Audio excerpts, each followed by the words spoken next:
post any questions on our meeting chat. And then I'll answer them as I see them pop up, or again, we'll have a Q&A session at the very end of the presentation, and you can go ahead and make a question there, or feel free to interrupt. You can either just interrupt, or you can use the reactions to lift up your hand, and then I'll make sure to stop and we can address any questions that you may have.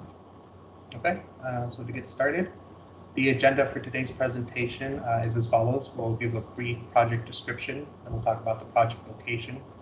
This project actually has 2 project locations, so we'll go ahead and cover those as well. We'll highlight some of the project benefits, and then we'll discuss the project impacts as well as their mitigation. And then we'll quickly go over the project schedule and the notifications that will be coming as the project moves forward. And then, like I said, we'll end it with a Q&A session, and then we'll wrap it up.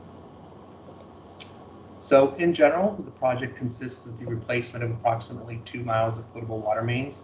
This is a cumulative total between the Wineberry and the Canterbury area.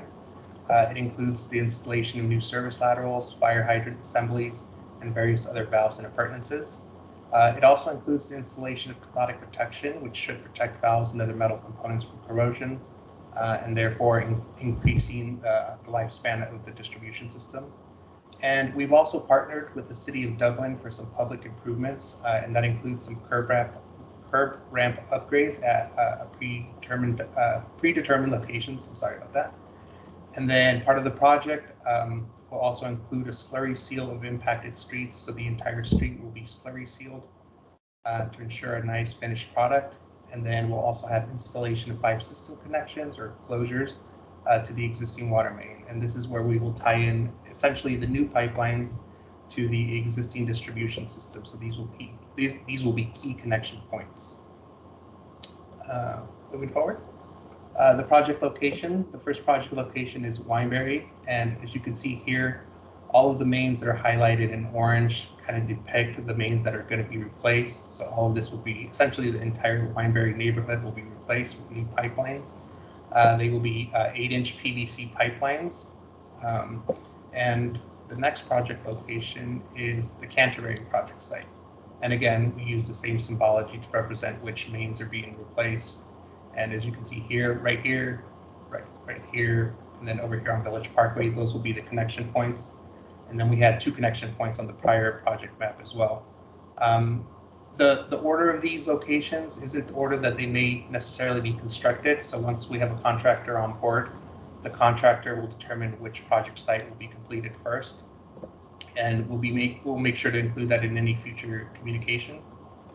And then, as I talked about earlier, there's going to be some curb ramp upgrades, and these were determined by the City of Dublin. So there's going to be one right here along Tamarack Drive and Canterbury Lane. So my circles are actually placed in the wrong location. I'm sorry. And then the other one will be right here on Altine and Tamarack Drive. And then we'll also have one down here on Village Parkway and on Wineberry Way. And those would just be upgrades to the curb ramps to make sure that they're ADA compliant. Talking about some of the project benefits, in general, the project will replace aging infrastructure, and it will improve the reliability of the distribution system. It'll also help us minimize future leaks, pipeline failures, and service interruptions for City of Dublin residents. More specifically, the residents within the Canterbury and Wineberry neighborhoods. And then we'll also have those ADA upgrades for those critical curb ramps and pavement restoration for all impacted streets. And then some of the project impacts, as you know, any construction project will have minor impacts. And so some of the impacts that we'll face during construction, obviously there will be water service interruptions to residents, and they'll range in duration from 2 to 8 hours. We will, in order to mitigate that, we'll provide advanced notification prior to any and all service interruptions. And work that requires longer than 2-hour interruptions may be conducted at night or on weekends to minimize those impacts.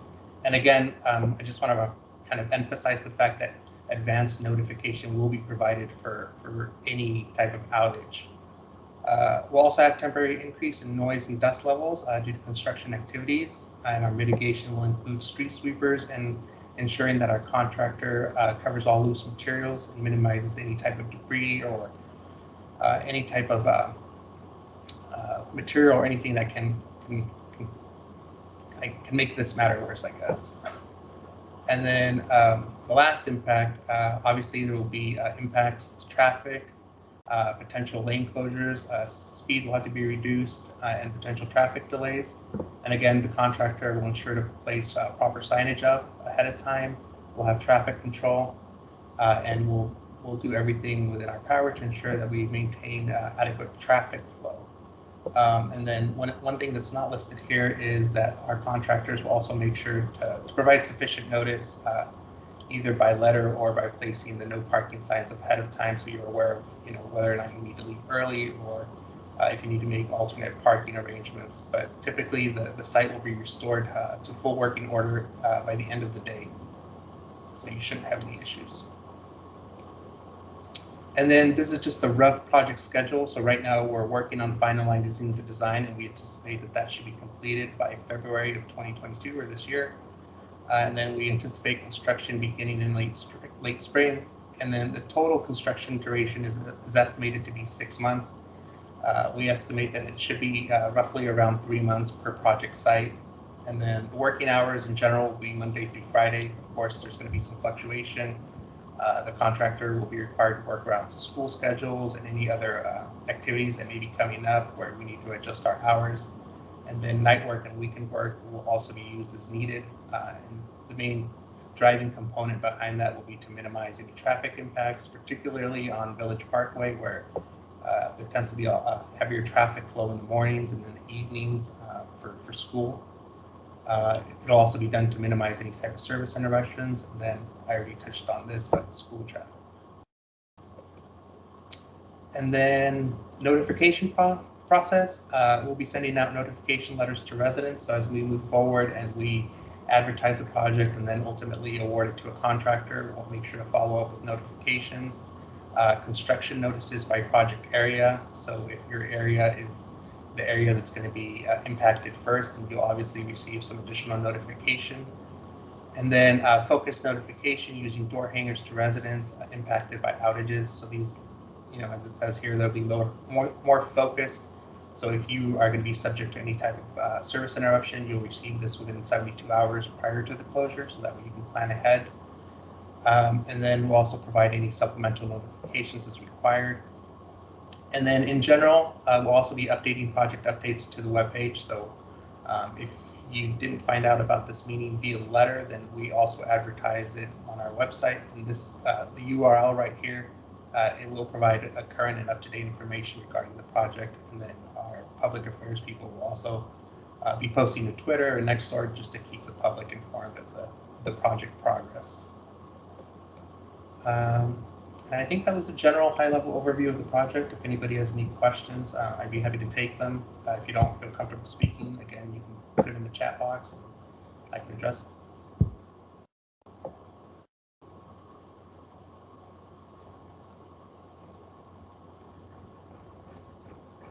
Just give it a couple minutes, see if anybody has any questions.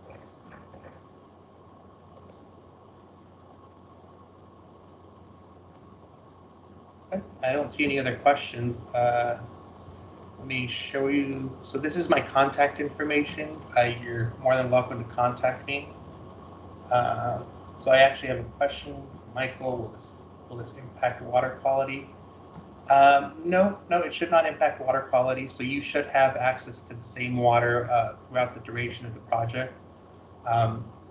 You won't be receiving any new water until the new system is fully installed. So what typically happens is they'll go ahead and construct the entire distribution system with the new mains, and then once that new system, so to speak, is fully operational and it's been tested and disinfected and chlorinated, then they'll make the connection at your service meter. So that's typically done on an individual basis, where the contractor will go up to your meter and they'll switch over the old line to the new line, and so you shouldn't have any type of impact to water quality. Everything is tested before we connect you to the new system, so it does go through a rigorous process. So going back to this, here's my contact information. Feel free to contact me. You can either call me via my work phone or my email. I am currently on paternity leave. I should be returning on February 7th, but in the meantime, you can still email me or call me. My emails and calls are being forwarded to Sukhpreet Mann, and her information is here. But either contact information should work for you. And then this recording will also be made available via our website should you want to watch something or kind of rewatch this presentation. I don't see any other questions, so with that, I don't know, Steve, did you want to get back on here and kind of address his question about when we may be possibly getting to those additional pipelines in the northwest part of the district? Yeah. So I just looked it up real quick, not knowing exactly where you are. If you are west of Village Parkway and north of Devona, those pipelines were built around 1964, 1965. I mean, plus or minus a little bit. And then if you are south of Devona, those ones are a little bit newer, as in around 1968, 1969, according to the records that I just looked up.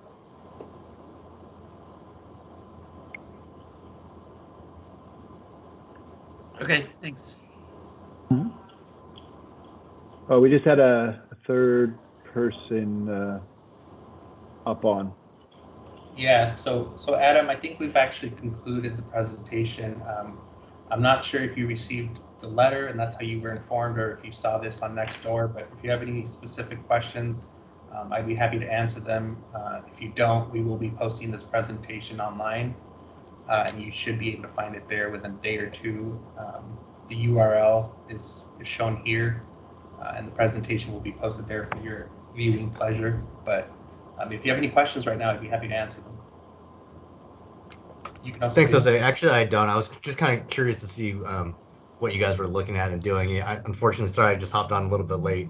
But yeah, I'll take a look at the slides, and I think you just kind of see what's going on. If I have any questions, I'll email you. Say, Jose, if you wanted to just click back real quick to hit the neighborhood maps in like the super abbreviated version. Yeah. Save Adam a little bit of time of looking it up. Yeah, let me just stop the recording since we've already covered the entire presentation, and then I can go back.